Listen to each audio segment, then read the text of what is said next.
Ray Stern is the politics and issues reporter for the Arizona Republic. Ray, good to have you on this morning. Thank you. So we've got tabulation issues. Okay, we've got some ink issues. All of this is happening in Arizona, of all states. Even if there's no evidence of fraud, which there has not been, it may just be a slow count, the optics don't help. The optics don't help. I mean, this was kind of a disaster for the county recorder's office as well as the state, and just in terms of the rhetoric that could be, put forward, which it was. We didn't need these kind of problems for sure. It may be a basic question, but why? Why didn't the printers have more ink? Why are the tabulation machines causing an issue? That's a good question. I'm not sure. There's probably going to be an investigation on that. Basically, the settings were incorrect, and so some of the ballots didn't print in a dark enough font so that the machines could read them. So how long before you think we'll have results? I mentioned a moment ago we've got hand counting happening in a number of these ballots that are outstanding. Well, I hate to say it, but it may not be tomorrow that we'll know. I mean, it could be days still. This is going to come down to the very last votes, potentially. There's still about 620,000 votes left to count, according to the state. And so if those come in at about a 60 to 70% Republican range, then Blake Masters is probably going to win. But there's some doubt that it will come in that high, because that is what the day of election ballots have sort of come out to, because Republicans waited until the last minute to vote. These new, these left ballots that are left to count, they are not all day of election votes. Some of them are ballots that were dropped off beforehand. Some of them are also from Pima County, which is heavily Democratic. And so just a little back of the envelope math that I did for the show for your appearance here. Basically, but Masters needs about 57% of the votes that are left to come in for him, and that's going to be difficult, I would say. But that means this race could be super close, and it's going to depend on the very last ballots that are counted. Maybe that is not going to happen by tomorrow.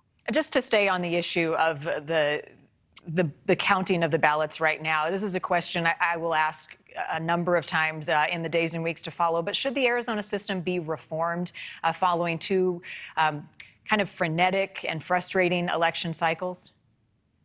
Well, Kari Lake, our candidate for governor on the Republican side, would say yes, and so would a lot of Republicans that are running for the legislature. So whether it needs to be reformed or not, I think is up for debate. This was only affecting 17,000 votes. That's definitely a problem, and so they need to fix that, make sure that doesn't happen again.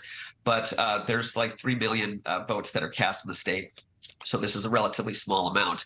Doesn't sort of speak to a massive, widespread, multi-state or multi-county mess up. On the other hand, when you look at the debate of the elections since 2020, Republicans are extremely concerned about the possibility of fraud or some kind of tampering, and so. There's certainly a lot of speculation that if Republicans win a majority in the legislature and Kari Lake wins, that we are going to see some quote unquote reform of our election system. And by that, I mean, we may see one of these bills that was sort of advocated for or this year in this legislative session that would basically require all counting to be done on the same day, on election day, and remove early voting and mail voting, things like that, to make sort of a one-day process. So we'll see if we're going to have that kind of reform, depending on who gets elected. It's interesting. I mean, we're talking about Arizona, not just because of the votes being tabulated, but it's considered a purple state now. I mean, it's certainly a battleground. How has the political ideology changed, the political landscape in Arizona changed through these last couple of election cycles? What's driving that? Well, there's several reasons that's happening. One is the influx of people from other states.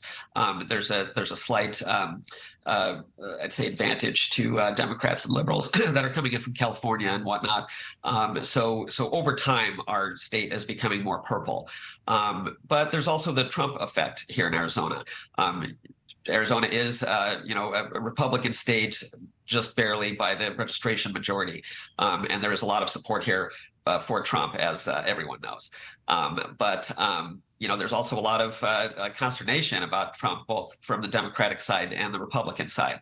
So, and that is why Trump lost by 10,000 votes in 2020, and actually Mark Kelly outperformed Trump in the state.